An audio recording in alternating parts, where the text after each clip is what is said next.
If you are watching this video, then your curiosity has piqued in experiencing the most factual true crime series on YouTube. True Crime, Man's Dark Imagination. And now, here is your host, Alan Gautreaux.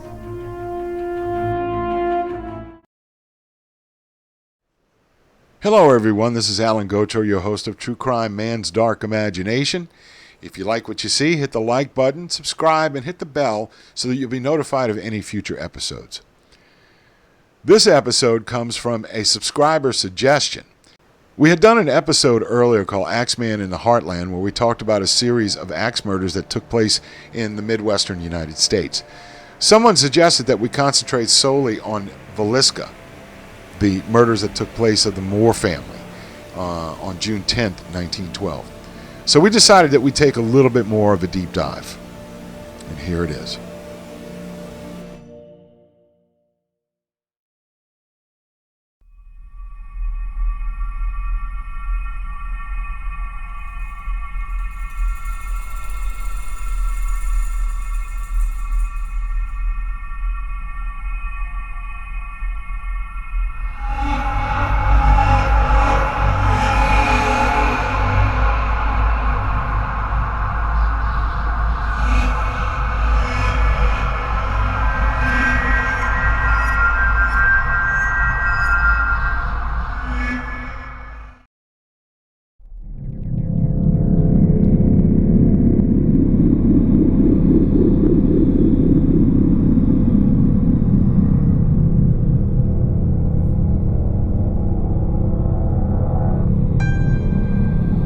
Located in Montgomery County, Iowa.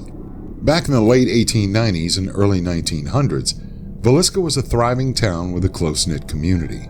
Although there were only 2,500 residents in Villisca, it was a hub for developing businesses and a magnet for local tycoons who were eager to capitalize on the area's growth. It was a quiet town, interrupted only by the regular trains which passed through. In addition to the many businesses, Villisca also featured a National Guard armory, funded entirely by the local residents, the first of its kind on U.S. soil. While Villisca still possesses the same small-town charm and appeal it did over 100 years ago, its legacy is forever tainted. To this day, the Villisca axe murders continue to haunt the small town, and was the only news event to throw the Titanic off of the front pages. Its effects are sewn into the fabric of its history and never seem to fade even with the passage of time. The head of the household was Josiah B. Moore. He was a successful businessman in Villisca, excelling at everything he lent his hand to. After he amassed reasonable wealth during his 30s, he later went on to marry and have 4 children with his wife Sarah. The Moore family was well liked throughout Villisca and gained a reputation for being generous and kind. They were a church-going family who maintained strong contacts and good relationships with many in the community. However, Josiah had a number of enemies in both his professional and personal life. On the morning of June 9th, 1912, Josiah and Sarah prepared their children for the busy day they had planned. Their local Presbyterian church was hosting Children's Day. Sarah Moore had worked as one of the co-facilitators of the event, and the entire Moore family would be attending. The activities lasted them through the afternoon and into the early evening, finally ending around 9:30 p.m. after all the children had finished their performances. 2 neighborhood children, Lena and Ina Stillinger, asked their parents if they could stay over at the Moore's house that night, and their parents agreed. The Moore family, along with the 2 Stillinger girls, left the church and made their way back to the Moore's home as the evening set in. It was a late night for the youngsters, and after milk and cookies for supper, everyone present in the Moore home retired to bed. None of them would be seen alive again.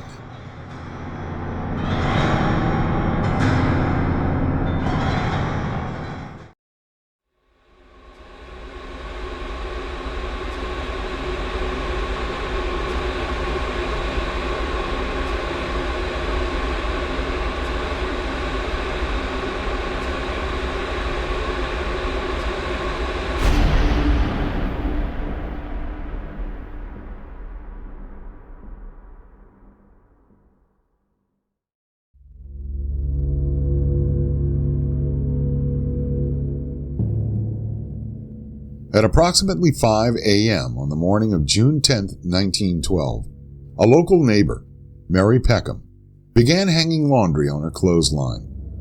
At around 7 a.m., Peckham noted that the usually vibrant Moore household was strangely devoid of any activity. The curtains were still shut, and none of the 8 occupants had come or gone on their morning routes. Peckham knocked on the door and received no answer, which she thought extremely strange. After she received no answer for a while, the neighbor attempted to open the door and noticed it locked.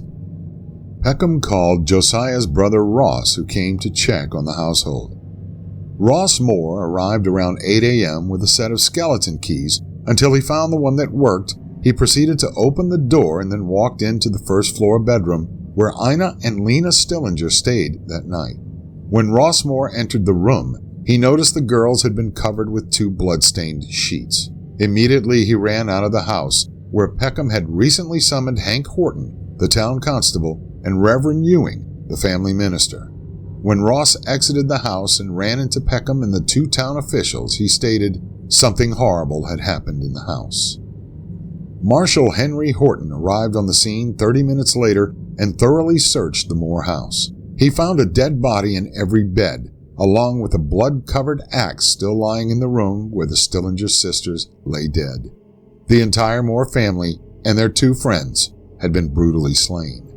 Word quickly traveled around Villisca. Police officers and a local doctor scrutinized the crime scene and examined the bodies. Dr. J. Clark Cooper was one of 3 physicians to arrive on the scene. At a subsequent inquest, Dr. Cooper testified as to what he had witnessed in the downstairs bedroom.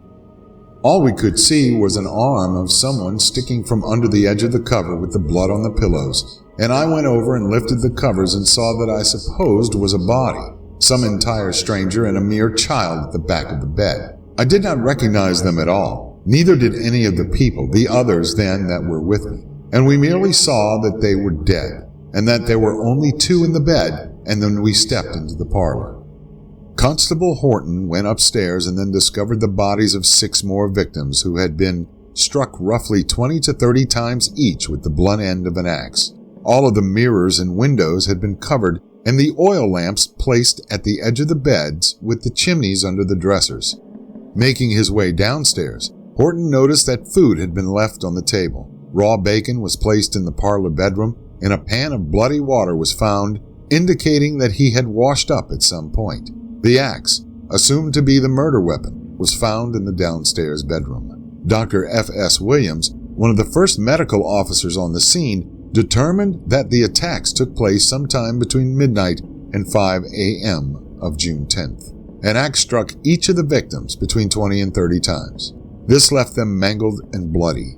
The blade of the weapon struck Josiah, while the blunt end crushed the rest of the victims. This distinction possibly indicates that Josiah had been the killer's real target.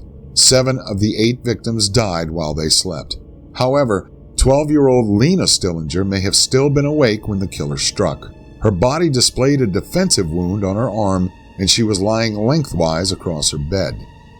There was no decapitation, dismemberment, or sexual assault. The cause of death was brute force trauma to each of the victims' skulls. In Josiah and Sarah's bedroom, the ceiling showed gashes from the axe's upswing.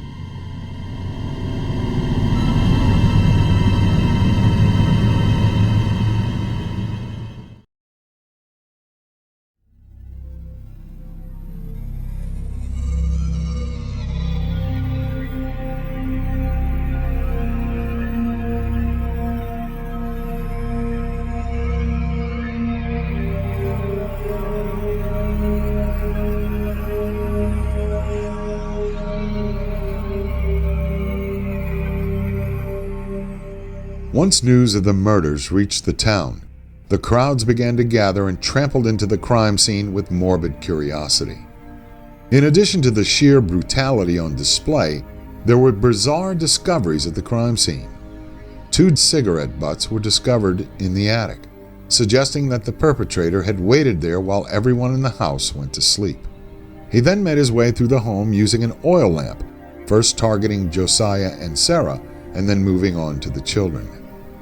By the afternoon of June 11th, a crowd had amassed outside the Moore residence.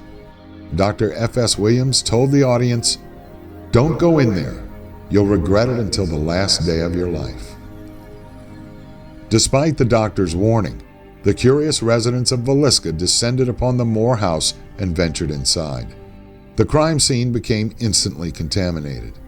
Without any usable prints, which came into criminal identification the year before, the local police had very few leads.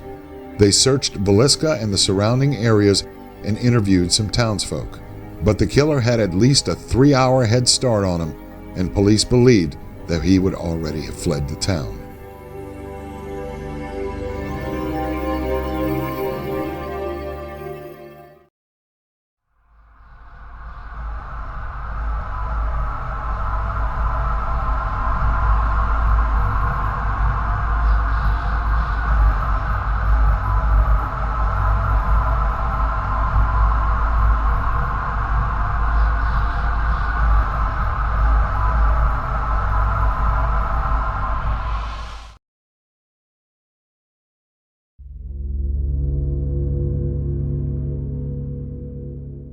Because of the contamination of the crime scene, very little evidence existed that could have implicated anyone at the time.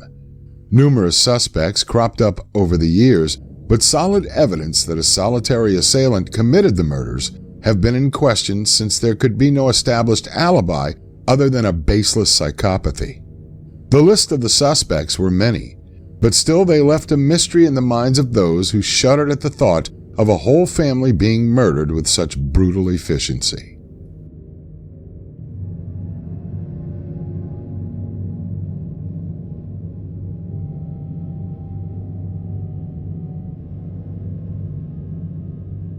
A traveling minister named Reverend George Kelly arrived in Villisca for the first time on the morning of June 10th to attend the Sunday school directed by Sarah Moore. He then left Villisca at 5 a.m. the next morning on the train heading westbound out of town. Reportedly, he told some of the passengers that 8 dead bodies were lying back in Villisca, several hours before the news had actually broken. He even mentioned that they had been killed while they slept. Reverend Kelly returned to Villisca 2 weeks later, and after fooling officers into thinking he was a detective from out of town, he was able to latch onto a tour of the Moore house with a group of legitimate investigators. It wasn't until police became aware of Kelly's past that he became a suspect in the Villisca killings. In his teenage years, Kelly had struggled with severe mental illness and also had a history of sexual deviance. Regularly visiting churches throughout Iowa and the neighboring states, Kelly had developed a reputation as something of an eccentric. It wasn't until 1917 that a grand jury indicted Kelly for the murder of Lena Stillinger. In August of that year, Kelly confessed to the murder, saying that God had whispered, "Suffer the children to come unto me," in his ear. Given Kelly's history of mental illness, his confession was dismissed. The court later acquitted him and set him free.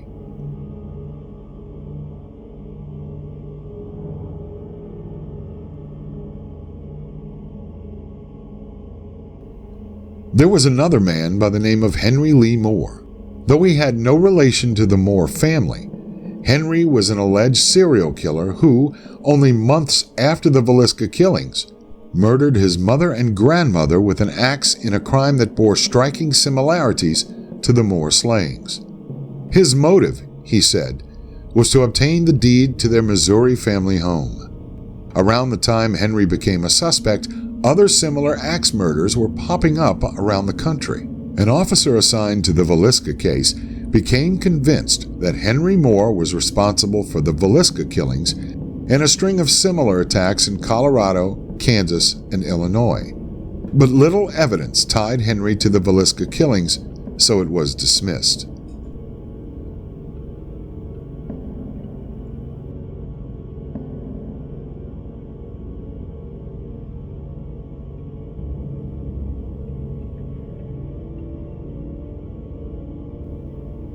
Two years after the Villisca killings, police turned their attention to an Illinois resident and serial killer. William Mansfield murdered his wife, daughter, and parents-in-law in a way that was eerily similar to the Moore family murders. Later, investigators linked him to other axe murders that happened in Kansas and Colorado, and he was even a suspect in the notorious Axeman of New Orleans case. While the Villisca perpetrator had draped cloth over the mirrors and reflective door panels, the murderer in the Illinois case used sheets to conceal the windows so no one could see in. It later came to light that Mansfield had been in Illinois around the time of the Villisca killings. Indeed, an eyewitness later claimed that he saw Mansfield boarding a train in Clarinda, Iowa, only 20 minutes outside of Villisca.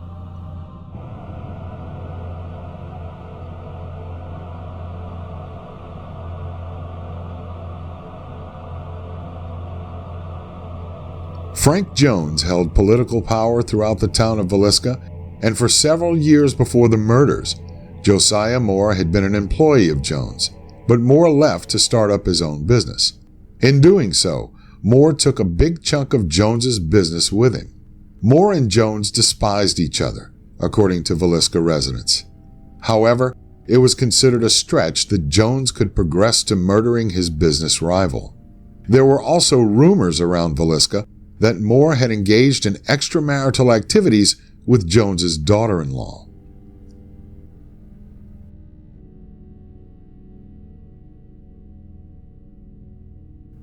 Over 100 years later, the Moore family household still sits on the quiet residential street in Villisca, Iowa. While every other house nearby boasts renovations and refurbishments, the Villisca house remains frozen in time.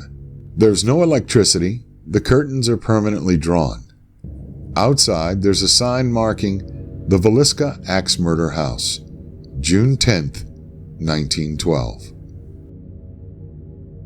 For a little over 110 years now, it's highly doubtful that we'll ever really know who committed the murders unless there's a journal that pops up and there's a diary or something that, and even that can be called into question, as we did in the James Maybrick case in the Diary of Jack the Ripper. But it does lead one to think about different types of scenarios. And of course, everyone has their own theory as to who committed the murders. Was it somebody that J.B. Moore had ticked off, or what? There was something that I dug up a few days ago about a woman by the name of Donna Jones, who was the daughter-in-law of a guy named Jones who was a competitor of J.B. Moore's. And it was thought that because he had an affair with this woman, that this is what sparked the murders of the 8 people, including the 6 innocent children. But who knows? It's always a good story to speculate. That's what we do here at True Crime. Of course, we never really solve anything here. We just give you the information. If you'd like to support us, we're on PayPal, GoFundMe, and Buy Me a Cup of Coffee. We're also on TikTok. We have a presence on Facebook and Rumble.com. Until next time.